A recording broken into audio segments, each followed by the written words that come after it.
The great wealth transfer is underway. So in case you're wondering, that's more than $70 trillion in assets set aside to be handed down to younger generations in the next 20 years.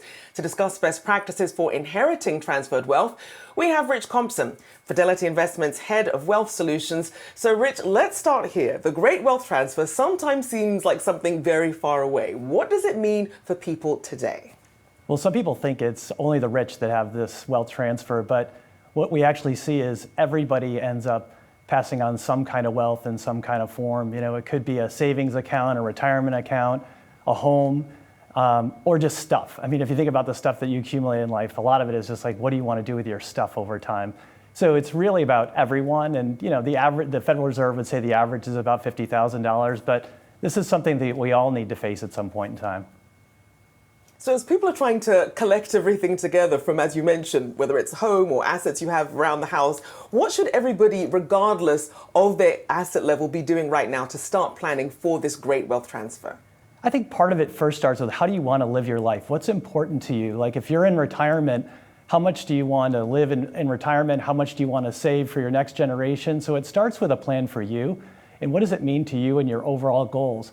Then you can use that to say, well, how do I set a financial plan around that? And financial planning sounds daunting, but it's really about, what do you have to spend? How are you going to spend against it? And what will you might have left over? And then probably the most important thing is to start to have a family conversation. What do you aspire to have done with your wealth? And for the people that are inheriting their wealth, what do they want? What are they looking for? And so then in terms of the actual vehicles, when we say a financial plan, what should that involve so that people can even figure out how to pass down wealth? Yeah, I mean, sometimes financial plan, again, sounds daunting. And to me, it's just like, what's the plan for your stuff? You know, you accumulate assets over time. And really what you're trying to understand is you have those assets, and then you're going to spend those assets over time.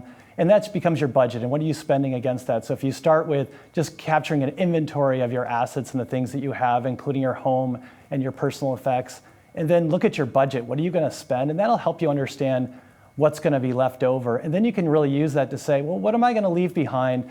And how will that impact my children or my broader family? So then for people who are wondering, do I need to do something differently when I'm trying to, say, establish things regarding real estate versus, you know, other objects or perhaps services or things, businesses that they want to pass along? Yeah, I mean, wealth transfer has a range of complexity that you can address. Some very simple things are for financial accounts. How do you have a beneficiary in place on your accounts, and how do you want the assets to pass? I mean, that's the most simple form. For a home, you really want to say, what is the conversation you want to have around the home? Who do you want the home to? Do the people want to have the home on the other side? And there, having a will and an effect is helpful. For more complex cases, you might need a trust. If you have passing on wealth to people that may not be able to handle and manage that money, how does that trust affect? I think, you know, just a small example of my family, my grandparents grew up on a farm. They built that farm up over many years.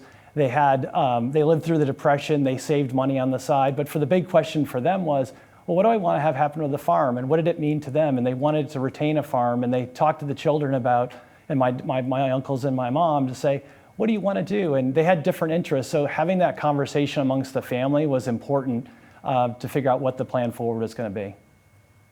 And you raise a good point, because a lot of people aren't having conversations about money in the first place, let alone what they want to happen to it afterwards. So if people on the giving and the receiving end of these transfers, what's important for them to keep in mind? Yeah, I think the first thing is, no time is better than now. Get started, because you just don't know what the future is going to lay. I mean, we see a lot of cases where people have surprise events in their lives that are unfortunate events. You know, they may pass earlier than expected, or they may become disabled or in some form or another. How do you start those conversations early? And I just think about me growing up, like, we didn't have a lot of conversations as a family around money and the wealth. And the more you can do starting right out, like for me, I have two kids in their 20s. How do I get them started? How do we start those conversations earlier? So when you get to the more complex topics later in life, they're more prepared. And what are the biggest mistakes that you see people making in either giving their wealth or receiving it? I know we were talking about taxes earlier. Yeah, well, I think the first thing is just, what is your family intent? Like, what do you want to see? Because I think people, my dad, by the way, was an estate planner, and that's like a way to affect the plan, but it doesn't really get to what your wants and needs and your aspirations for your family. So I'd like people to start there and think about what they want. And then from a tax perspective, different assets that you have are taxed in different ways. You have homes that are taxed a certain way. Retirement accounts tend to be taxed as income afterwards. Some assets get stepped up in basis and they don't have taxes till later on.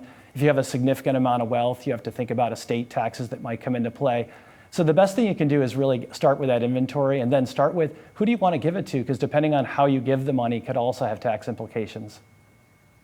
So know your inventory and have those conversations. As difficult as you may find them, it certainly serves everyone in the end.